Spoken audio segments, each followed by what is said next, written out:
Okay, today we have Wade from Zapier. I think most of our listeners probably know Zapier already, but Wade, why don't you introduce yourself and what Zapier does? Yeah, so I'm Wade. I'm co-founder, CEO here at Zapier, and Zapier makes you happier. It helps you connect all the different tools you might be using at work: Airtable, Webflow, Mailchimp, QuickBooks, Stripe, Salesforce, you name it, all the way down to like tiny startup that you may never have heard of. 2,000 different apps. You create all sorts of automations, connect it in all sorts of creative ways. You know, in the MakerPad world, it lets you build apps without code, is sort of the crux of it. So I think that's really what Zapier is all about. Awesome. Well, I think I'm really glad that you started off by saying Zapier makes you happier, because so many people say, how do you pronounce it? Is it Zapier? And I'm like, on the footer of the site, it says Zapier makes you happier. I've spoken to Wade and he says it like that. But yeah, I'm glad you it's our GIF controversy, right? We're just trying to pour some fuel on the internet fire. Yeah.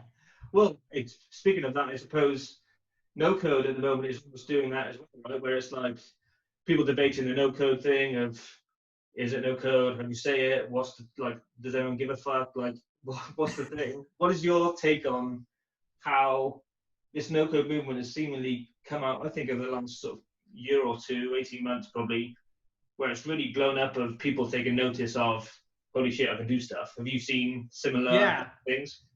I mean, I think this is, I give credit a large part to you and to the MakerPad community. I think no code has been a thing that predates, a couple of years ago. It's been around for a long time, but it sort of happened in the corners of the internet. People would just be doing this stuff, and there wasn't really a lot of evangelism around this concept. And, folks like you and the MakerPad community and others have done a really good job of teaching and educating.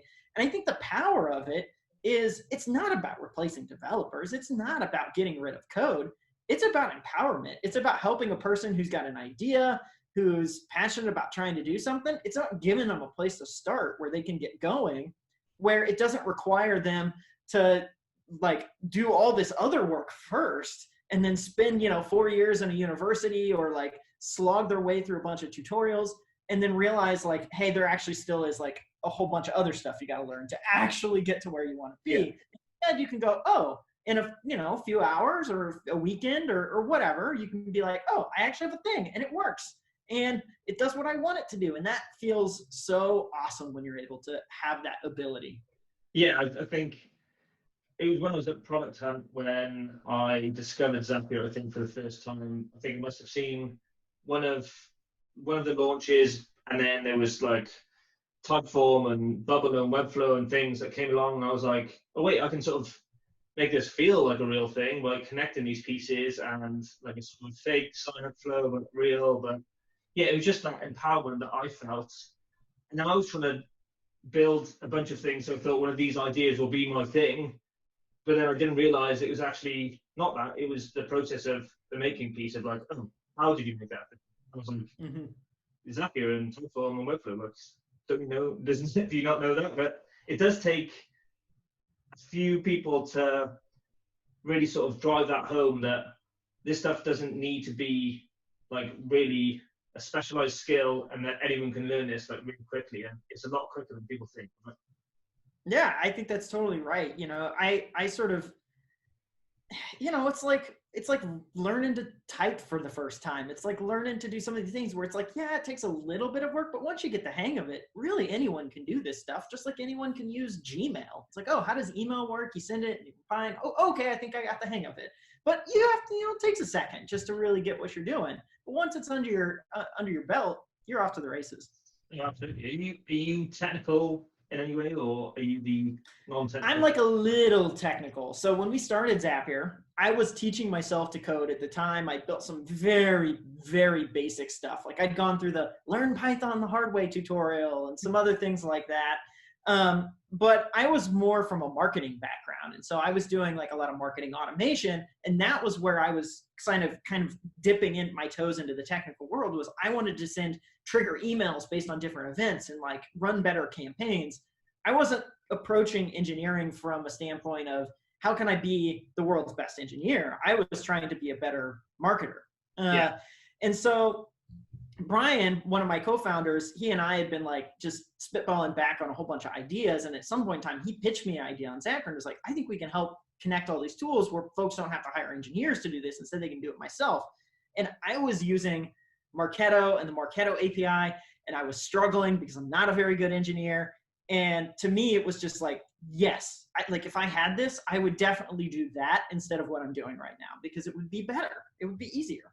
Yeah. And then, so that's going down like the person at a business route straight away, right? And is like, did you, or when, I suppose, did you see this opening up like this for full businesses can be run on Zapier? There's definitely businesses that are built on Zapier. I mean, there's agencies that specialize in just doing Zapier for people as well. Like, did you expect this, or did you see the potential beyond, or did it take a little while? You know, it took a little bit to really understand that, holy cow, this could be a really big idea. At the beginning, you know, we're three guys from Columbia, Missouri, which is like right in the middle of the US. It's not like a tech hub or anything like that. It's a college town. So, you know, it's not like the backcountry or anything like that, but it's not Silicon Valley either. And so our ambitions were pretty modest, honestly. Like we were like, if we could turn this thing, it was a side project. If we could turn this thing into a business where it could pay for our paycheck. And in my mind, I was like, if I could get $100,000 a year, like that to me would have been like, I'm gold. Like I'm set for life at that point in time. That to me was, if I could do that and work on Zapier, I would have been set. And so getting to that point was sort of what I was focused on. I wasn't thinking about like, wow, there's this world of makers out there that are sort of dormant and need just a little bit of a helping nudge. And then all of a sudden their potential can sort of be unlocked. That came later on. That came after starting to see some of our customers, some of the things that they were building and realizing like, wow, there's a lot more potential to this. It took them to sort of open my own eyes to what could be.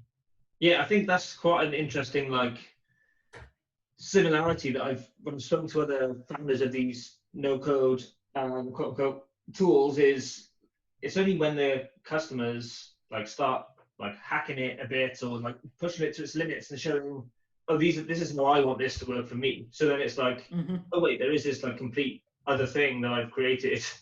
It's like not necessarily on purpose, but it's like really, yeah. So like that weird, curious maker, and that was definitely like me at that point. I was like, no, I'm going to make this like feel a lot bigger than automated email or something.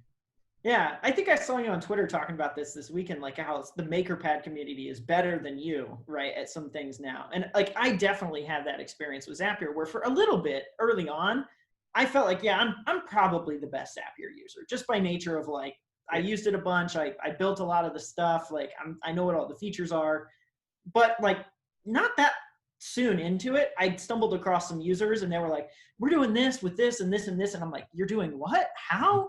Like, I don't think it can do that. And they're like, no, it definitely can do that. And I'm like, okay, I'm not the best at this. And like, since that time, I stumble across users every day, every week that are doing things that are just beyond me. And I'm like, this is pretty awesome to see it sort of take a life of its own. Yeah, I mean, I think I was similar to you when thinking early on the Maker. I was like, yeah, I'm probably like at the very forefront of building with no code. There's like a lot less tools then as well, so you could specialize easier. And then now it's just like when I need help, I'll ping the Maker community because I know someone will have an answer that I definitely don't have right now. So when did it start getting bigger and just really taking off with all these things that you're seeing other people making?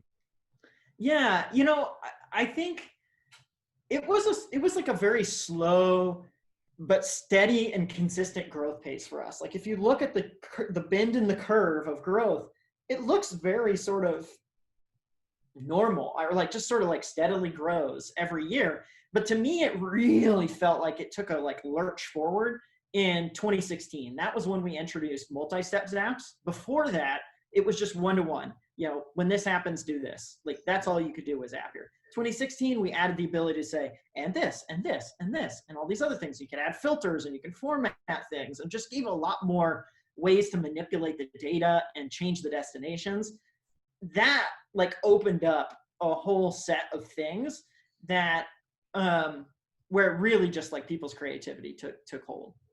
Yeah. And so you talk about some of the things you were like blown away with what people were making. What were some of the things that impressed you then, and now, and like fast forward to now? What are some of the things you see people running with Zapier? Like, I still remember like fairly early on, there was this guy in Australia who made, I think it might have been the first time I saw something that was like kind of app-like. And it was called, he had two of them. One was called Kanye Text and one was called Seinfeld Quote. And he had a landing page for it. You'd go, you put like your friend's phone number in, and you could pay like $1 for a few text messages, $5 for more text messages, and $10 for even more text messages. And it would set up like every day a text message that would either be like a quote from Kanye or a quote from Seinfeld. And that was built off of like Stripe, Zapier, Twilio, and I think like a spreadsheet. And he like messaged me and started telling me about it. He's like, yeah, I'm making money off this thing. Like not a lot, but like I launched it this weekend and I made a couple $100 and it pays for my Zapier bill. And that was where I was like, oh my gosh, people can build. It's not just about like integration and connecting tools. It's about building stuff and making things. That really is where I think the future belongs. It's about putting real solutions in people's hands. Yeah, I remember seeing that on Product Hunt, like spurred a bunch of other people to see, oh, I can build this sort of thing as well. And there's like a ton of products then that were just these like product text services, like and everything else. I remember seeing them for sure. Yeah, and it's great. I mean, you look at Product Hunt these days, and like, I mean, how many of them now are literally like no-code apps? They're Webflow and Zapier and Airtable and MemberStack and like these other tools. And you go look at them and you're like, this looks pretty good. Like, this looks pretty legit.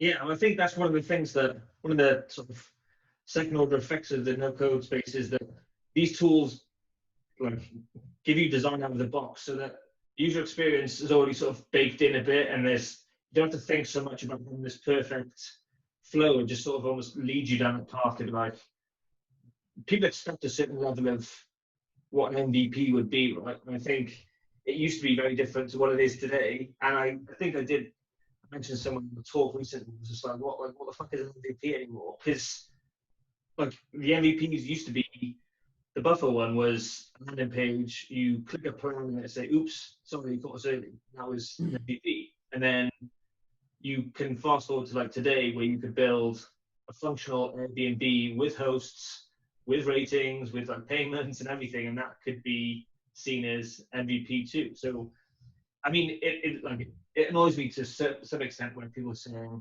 the no-code space is just like, it's just for people to ship MVPs, when MVP is very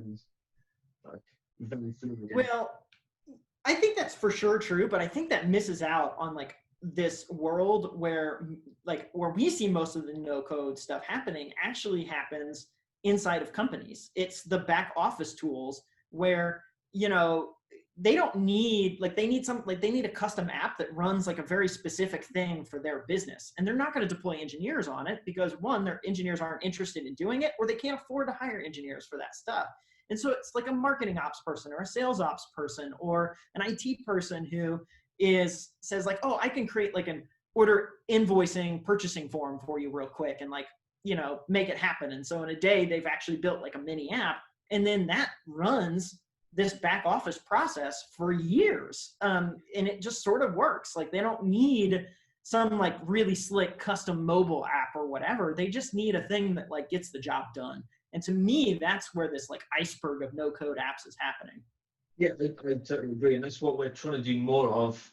MakerPad is not so much, here's how you do an Airbnb clone, because that's great for like a certain subset of users who are probably in the tech circle of Twitter that I lived in for so long. But it's more like, how do I recreate the sales process of Morning Brew? Or how do I like do data enrichment and follow up emails in an automated way, rather than like manually copy and paste this in here, over here, and then do all that stuff. So yeah, it's definitely something we're trying to do more of. And it's one of those things again where where the initial piece of no code was, you have to educate people and show them, look, you can build an Airbnb style app. It's like, hey, sales team, you can build all of these types of processes that you're copy and pasting and doing the same thing over and over again every day. You can automate that. Like, you Yeah. need to just have that exact solution and show it. This is it. You can do that. Yeah. And the Airbnb clone part is an important piece. It's the part that's like, it grabs your attention because you're like, whoa, wait, like I think of Airbnb as kind of like, that's a big business. It's kind of complicated. Like, how do you do that? And so it pulls you in and you start to realize like, well, I'm probably not going to try and compete with Airbnb. Like that's just not a thing that I really want to do. But there is some of these, the fact that I can make a clone means that I can make other types of things. And there's probably something in my world that I can make for myself or for my team or for whatever that's going to be really powerful. Yeah, I think it also helps pull you down the rabbit hole. I think the no-code rabbit hole is like so quick to go down, whereas with learning to code, for me especially, was I tried it multiple times, get to a point where like, I don't know what I'm doing now, and no one can help me. I'm getting help from this really experienced person on Stack Overflow. Like, I just don't get it. I can't tell us anyone can figure it out. But then when you start doing stuff with no code, it's just like there's a quicker feedback loop. You understand, oh, this thing was wrong. Okay, I'll just fix that one, two piece. Cool. You can see that working rather than I spent 9 months on this and I don't quite realize where I've gone wrong in those thousands of lines of whatever I've been doing. I'm looking at, I asked Twitter yesterday what some questions I should ask you. So I'm just looking at them now, and there's plenty there that I will not be asking you, so don't worry about them. But one of them is from David Head. I remember he built something called 60 or U60, and it was like the no-code, the OG no-code marketplace for experts. And I think they built it with Google Sheets and Zapier, and then they moved it to Bubble, and then they went to like YC and stuff. And he's been recently at Lambda School and been doing a lot of the data side of things. He's really interested in the no code, like the limits, like how far can it really go? And I was talking to him about the internals of MakerPad, and things get messy because I built it in January 2019, and I just built on top of it, on top of it, on top of it. So like we have technical debt in a no code stack. But it is a real thing. So he's asking where do you think these limits are, and where would you advise like taking that next step to the code piece rather than trying to see if Zapier will like do that thing for you? Where do you think there's a black and white line? It's tough to I don't have a lot of hard and fast rules for this. I think there's a few things that sort of like take you over. Is it you maintaining this or is it a team of people maintaining this? If it's you maintaining this probably lasts fairly long. If you have to have a team maintaining it, then that's a lot of people that have to get up to speed on what this thing is and how it works, that sort of stuff. How critical is it that you migrate? Like, I think a lot of times there's this sort of fear in no code where they're like, I don't know what could happen. And so, folks, especially engineers, are like, want to move to tools that they're familiar with because they just worry that it might not, without a lot of founding. So it's like, is it really a thing that you need to move, or because of some limitation that you've actually run into? Or is it just like, I'm just nervous, which, it's fine to be nervous, but, understand what that, like, do a proper risk assessment there, I guess. And then, if you literally have, particular like opportunities to chase, like there, I think is a place to consider, maybe moving to code. Like if there's a part in your stack that you feel like by writing code, I add specific value to it that I can't do through no code mechanisms. By doing that I can monetize that in a certain way or generate a customer experience that I couldn't do a certain way. It's the value add piece of it. Like that's where I'm saying, okay, maybe we should go to code for that piece because it allows us to do, there's just a little more flexibility in what we have to offer. But for things that are like commoditized and routine, like why? Like what's the point? This no code stuff works pretty darn good. Yeah, I think a lot of people do ask about like the limits and things before getting to like the smallest hurdle of like getting 10 customers or 100 customers or whatever it is, it's like, well, will this scale for 10,000 customers? Or when you've got like 10,000 actions on Zapier going through every day, it's like, well, do you? Are you there yet? Because I'm sure there's definitely like a period within that that's like, that's when you can start thinking about what is the next piece, and is there a function of Zapier that helps you like fix that piece so you can carry on for another year, another 2 years, or whatever it is, or is it, you've got to hire developers? So I think. Yeah, I mean, we have a guy internally that is sort of our Zapier wizard, and I remember early on, he asked some of those similar questions. He's like, well, should I build it this way? Like, will this scale? Like, asking all those sort of classic questions. And I'm like, I don't know, but like, I don't know that we need a thing that scales right now. So you can just make a thing that works. And so we made it. And not too long ago, this is probably 5 years ago at this point in time, not too long ago, I was going back and asking some of our early employees, I was like, hey, what tips would you give to folks who are just starting out? What advice do you have? And his comment was like, just build the thing that works now, and you'd be surprised how long it lasts. Because he's like, I've got things that have been running for years, and I haven't had to touch them. Like, it just works. And so, I was like, now sometimes I do have to update them, and sometimes I have to, add something special to it. But more times than not, like, the original thing was good enough. And so, like, it's sort of that, don't fall into the prey of the premature optimization path. Just like really just solve the problem you have in front of you. Yeah, I think it's just probably like a natural instinct to thinking of, or what about when it's bigger? What about it's better when it's even bigger?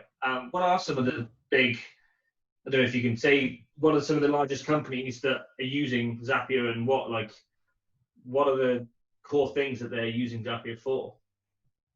I mean, we have about 70% of the Fortune 500 using Zapier in some form or fashion. Mostly it's what I was talking about. It's like, hey, we're running an internal process, an internal tool, behind the scenes sort of things. Then there are other companies that are doing actually like public facing things. We've got fairly large consumer tech company. I don't know if I can say their name, but they have like a lost and found service, and they have like a kiosk for it. And so like the customer kiosk that enters all the data and stuff like that is a form that, and then Zapier handles all the logic to put it in databases and alert various boats and things like that. And that's being used very heavily. Like, that's deployed globally across tons of these different kiosks that they have. It's just things like that. So, it spans, I think it starts usually on a small little thing over here, and then it starts to grow as people get a little more confidence and understand how to use it a little bit more, and they just get more ambitious with the things they can build. Yeah. Is there like a natural pull from like tech-enabled companies or startup? I know you're based in San Francisco, and people would assume, I guess, that it's like startup stuff mostly. Do you see like local businesses using it for certain things like managing their office and stuff too? We see a lot more like global usage than I would have expected. Like, at least half our business is outside the US, and mostly coming from folks that I would say are like, they're forward in their tech usage, but they're not traditional technology companies. They're like what you said, I think tech enabled, or like, service or tech adjacent type businesses. And they're using technology to run better operations, to run better companies. And that type of business really benefits from no code movement, because they can use these tools to go faster, to deliver what it is that is the most important thing. Which usually isn't technology for them. Usually it's like a service, or maybe a commerce, or like a physical good, or something like that. Yeah, and I think like the line gets blurrier and blurrier every day, right? With what is a tech company? Like, if you're on a website, technology is everywhere. Yeah, it's in every business. Yeah, exactly. With what's currently going on in the world, for those who are listening, if you don't remember, it's the COVID-19 like lockdown period that we're talking. We're seeing a huge increase in companies looking at operational efficiency, and like that's going to be a sweet spot for Zapier, right? You're just seeing a ton more people doing a lot more things, people at home learning that, wait, I've also got rid of my commute. I can also get rid of like this chunk of time too. What have you seen there? Yeah, I think we've definitely seen that. it's a tough time for a lot of folks right now. And, you know, part of it's a lot of folks have been laid off and they're trying to learn a new skill. So there's a part of that. Part of it's these companies have laid people off and now they got to get more efficient. And so they're, you know, looking to tools like Zapier to get more things done. You know, some of it is that all these companies are moving to work from home. And so they're adopting a whole host of digital tools way faster than they ever would have done it. You know, I think, what's the quote? It's like, you know, first it happens really slowly, then it happens all at once. Like COVID has done that for a lot of things where it's like happening all at once now, where folks are adopting Slack and Zoom and online teaching portals, and all that stuff means that Zapier is sort of like called into service to help these tools perform at a higher level. And so we're like benefiting from that wave right now and seeing a whole bunch of different types of use cases emerge from this. I think the ones that are getting me really excited are a lot of those businesses who are on the front lines, who have been disrupted so heavily, like the physical economy, your restaurant chains, your gym memberships, like these folks who basically just lost their business overnight. And then watching some of them just like pivot on a dime to create like curbside pickup apps and like all these little things that they're like, we can still operate. We can make money. Yeah, it looks a lot different, but we're not totally underwater because we've been able to use tools like these no-code tools allow.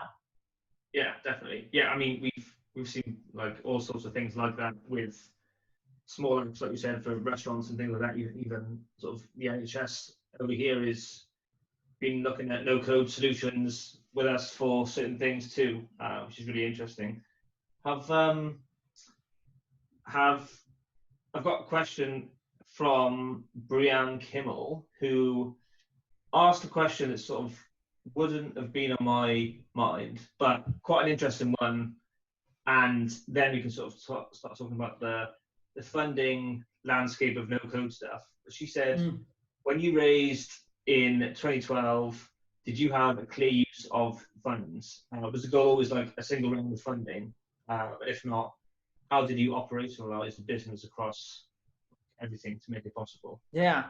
So we raised the 1.2 million in September of 2012. At that time, Zapier had been publicly available to sign up and pay for about 3 months. And I think we were making something like $10,000 in, I want to say a month, something like that. So like very little revenue, but some, like, and it was growing, but it was not enough that like the three of us who just moved to California for YC could afford to live in California.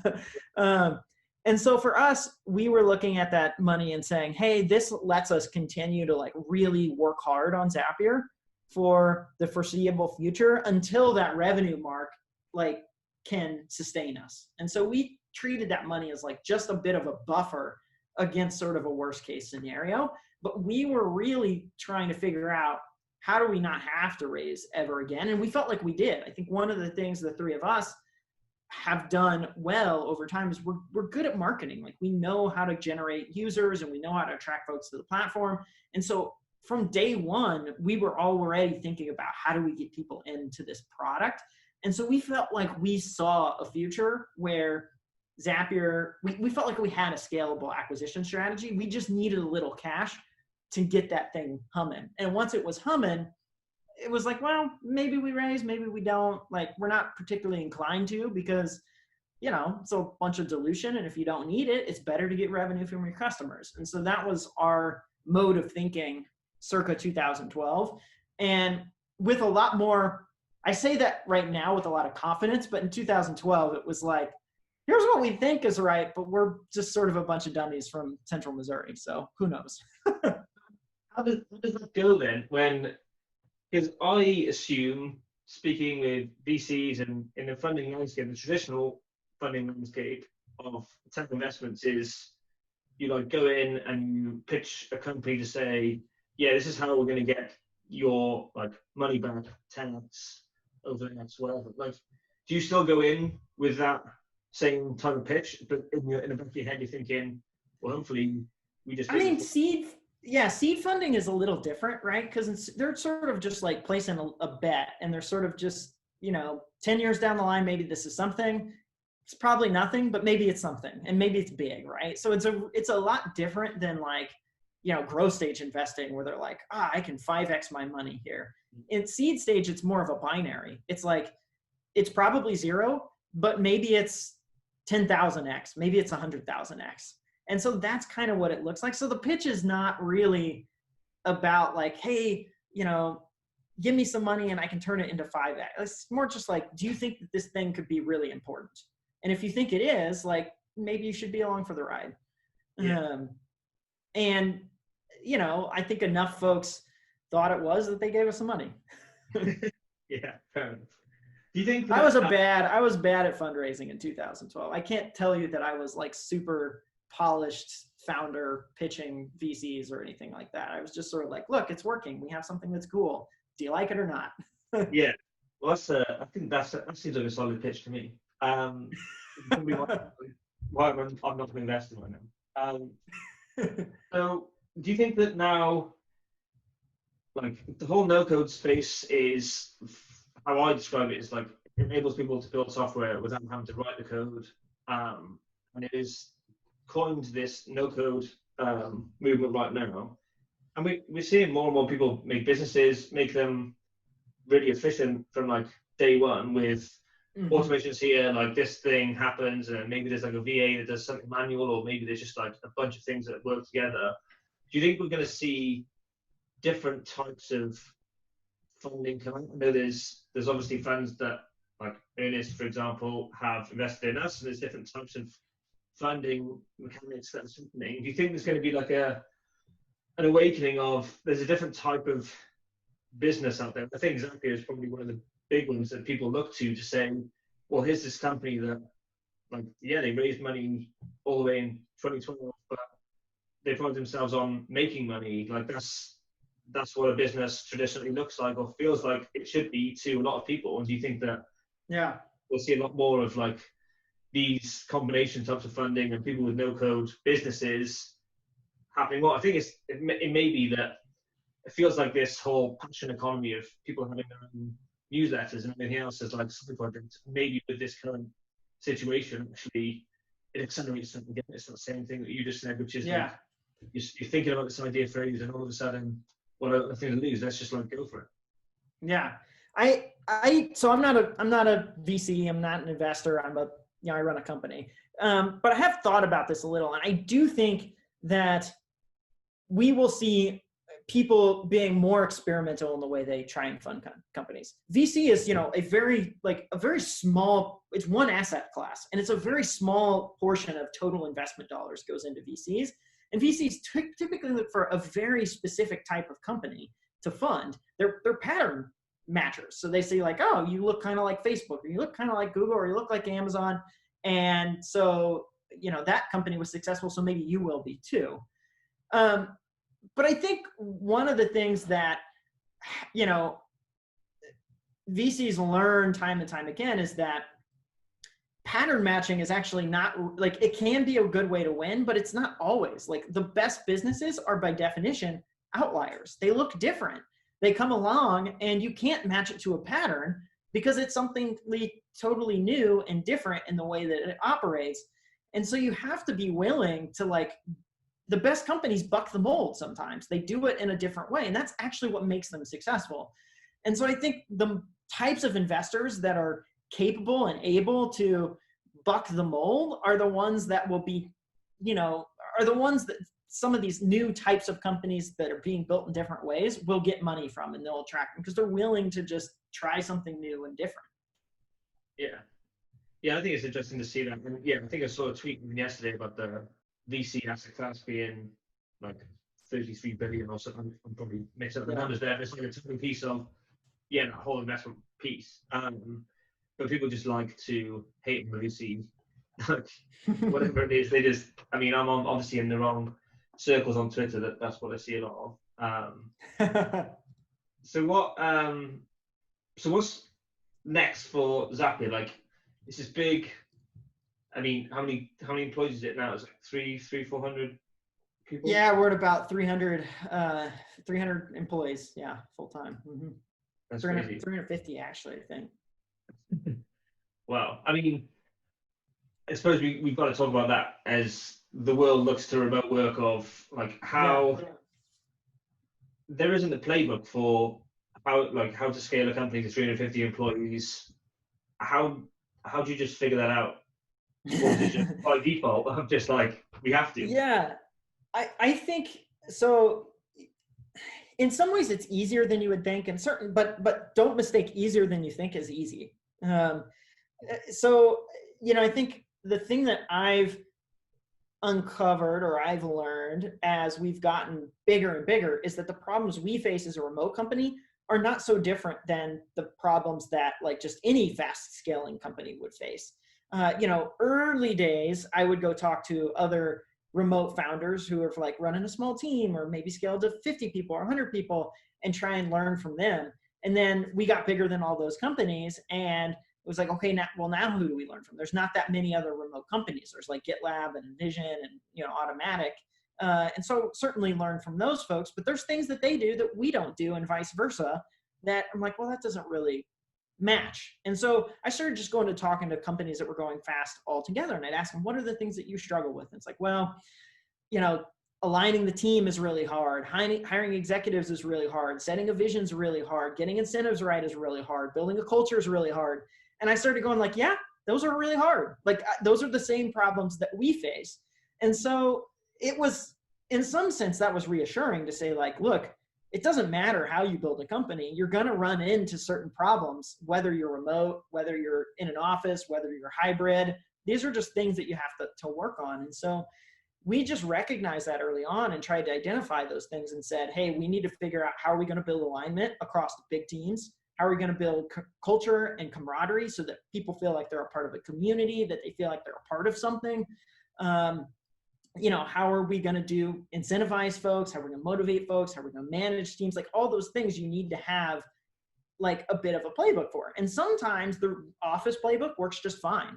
So like how to do good management, I found, is generally just be a good manager. Like the in-office playbook tends to work well for remote, just that most in-office managers kind of suck. And so it's like, well, if you actually were doing it well, you would probably be doing it well remotely too. So some of those playbooks you can just port over, and then some of them you have to create sort of from scratch. So like the community side and the camaraderie side, you kind of have to think about it a little differently. You don't have a cafeteria table. You don't have a break room. You don't have some of these things. And so for us, we look to other types of online communities. We paid attention to things like, well, what makes a Reddit community really hum? What makes like a Facebook group really hum? What makes Twitter work? Like, what are these things that where you see it working, where it's like, oh, this is actually a really positive and fun community to hang out, versus like some communities that are really easy to find online where you're like, oh, this is actually not the type of community I want to be a part of. So like, how do you try and get more of the first kind and less of the latter kind as part of a culture in a company building? So those are the things that we just sort of looked at to help us scale. And then we just ask the team regularly. Every 6 months, we run an employee survey and we say, what's working, what's not working. We track some scores, we track some metrics, and we try and fix some stuff up as we go. And then stuff will break and then we fix it again. And so it's just sort of this like continual, it's like gardening a little bit. It's like you just sort of keep tending to it over and over again. And, you yield your crop sometimes, and then sometimes, you get a weed in there and you got to prune that out. And like, it just really is like this constant effort, I think, to making it work. Yeah. And how did you said looking at those communities, and I think actually a lot of people try and build. Well, a lot of people like came to me after product, and especially, and said like, how do I build a community? And lots of times it's like for a product that doesn't exist yet, and it's like, well, just maybe like hold fire on like trying to build a community straight away. It doesn't always happen like that. But so how do you build an internal community well? And you said you're looking at Twitter, Reddit, and all these things. Like, do you have your own forum? Is there like Slack groups? Is there like these, as people doing like loads of Zoom hangouts or things like that? Yeah. What do you do? There's a few like tactical things we do. and a few things that I think are a little more strategic. So the big thing we focus on is getting people into the company that share principles, that share values. So for us, it's like default to action, default to transparency, empathy, no ego, have a growth mindset. Like these are things that we believe are important to be a part of our company. And to be successful here, you need to demonstrate to share those same values. If you think otherwise, like we're just constantly going to be at friction and it's just not going to work. And it's not inherent thing that says that you're wrong and we're right, or that you're right and we're wrong. It's just, we're just different. Like we think it's better to just roll your sleeves up and get started on a thing. Some companies don't think that way. Like Apple is very like perfection oriented, and they're one of the biggest companies in the world. It works great for them. Like we're not that MO. Like we approach working a little differently. We're a little more, I guess, Amazon-esque in that way. We just sort of roll our sleeves up and get started on problems. So sharing those values is really important, and we have that as part of the hiring process. We ask questions around that, and then we have it part of our performance reviews. So we're just saying like, how well are you doing against these things? That really helps it flow inside the company. Like that shared DNA just becomes this thing that like, I don't have to preach it that much anymore. Like everyone else preaches it now. And sometimes they preach it back to me. They're like, Wade, I don't think that I think you could be more transparent about this. Or I think that you're not, and so I'm like, okay, yeah, I can try better there, So that's when it's working, when the community's starting to hold you accountable, where they feel some ownership over it too. That's a really important part of it. Then there's the more tactical stuff. Like inside of Slack, we have a bunch of channels that are off topic. They're all prefixed with fun. And so these are non-work channels. And it recreates the water cooler a little bit. It's where people can talk about sports or movies or music or books or gardening or ham radio or like whatever like niche hobby that they're into. And they're fairly low volume, but like people gather around there, they chat, they get to know each other. And it just makes people feel like they're a little bit part of the community. So little stuff like that helps too. So I think it's a mix of like getting the big picture thing right, and then just providing little spaces and little niches and little communities inside of the company where folks can gather around shared interests and feel like they belong. Yeah, that makes sense. How are you seeing those lessons translate to building the Zapier external community? I think, the challenge we have with the external community is similar. So you have, for example, there's the broader Zapier community. There's all the users that we have, but just saying that you're part of the Zapier community doesn't mean that these folks share interests naturally. Like there can be people from totally different backgrounds, totally different walks of life, totally different tools that they use. And it, like just sort of dumping them in one ground is not going to be effective. And so we're starting to look at things like, just traditional things like, what are you interested in? What types of tools do you build? Are you an accountant? Are you a lawyer? Are you a marketer? Are you operations? Like, and just trying to like make it smaller where you can feel like you connect with your people and not necessarily like this big, massive group of folks. And so I think that's like been one of our things out the get-go, is just trying to get it where folks like I would rather have like a small group of people very deeply engaged than a lot of folks like very passively interested in it. And so we're really trying to get those small things off the ground. And granted, it's very new. Like our community at Zapier is less than a year old, like the public facing stuff. So we're still learning and working this out as we try and scale it up. Yeah. And you mentioned like the different people you have using Zapier. I mean, I struggle from being the person who built Megapad, which I'm now learning is probably the wrong thing for me to be doing right now. It's like be like the founder, CEO person and do these things. Like this, the no-code world and the things you could do with Zapier, you could like, do anything, almost anything in any field. So there's like this huge broad spectrum of stuff available. How do you like cater to everything whilst also like people always talk about being really specific. When I talk about no-code education, I'm just like, well, you could do the sales process thing because that could do that thing, but you can also build like this mobile app that did this. But also you can do it like it's been a struggle for me specifically to like convey that sort of stuff. So yeah, you've like, and I've seen Yeah, you can't serve everybody. Like if you no. you just can't. Like it's not possible. It'll pull you in weird directions. And so, I think you look at, to me, a strategy is when you're picking who do you want to win with, who do you really want to solve for. And so, a classic example might be, Google search engine, right? They've got this great search engine, but they have two constituencies with the search engine. They have the person who's doing the search, and then they have the advertiser who's paying their bills and keeping Google alive. So like, who's most important in that situation? If you have to build a feature for the search result, do you care if the advertiser's needs are met, or do you care about the searcher's needs are met? Now, in a perfect world, you can do both, right? So you do as many of the things that you can that sort of meet both of their needs. But there's this section in the middle where you're like, they're in direct conflict with each other. How do you resolve that? And you have to choose. You can't say, well, we'll do both. It's like, no, you can't choose both. These things are in direct conflict. And so you have to make a choice. And, in Google's case, they said the searcher is more important. So we're going to serve the searcher over the long haul because we feel like if we take care of the searcher, then the advertiser will be there. Like if people stop searching, the advertiser loses, period. So we pick the searcher versus if we pick the advertiser, the searchers might go away and then the advertisers would go away. So that's how they've made their call. And so for us, it's something similar where we look at the user and we say, how do we solve for them? How do we make life easier for them?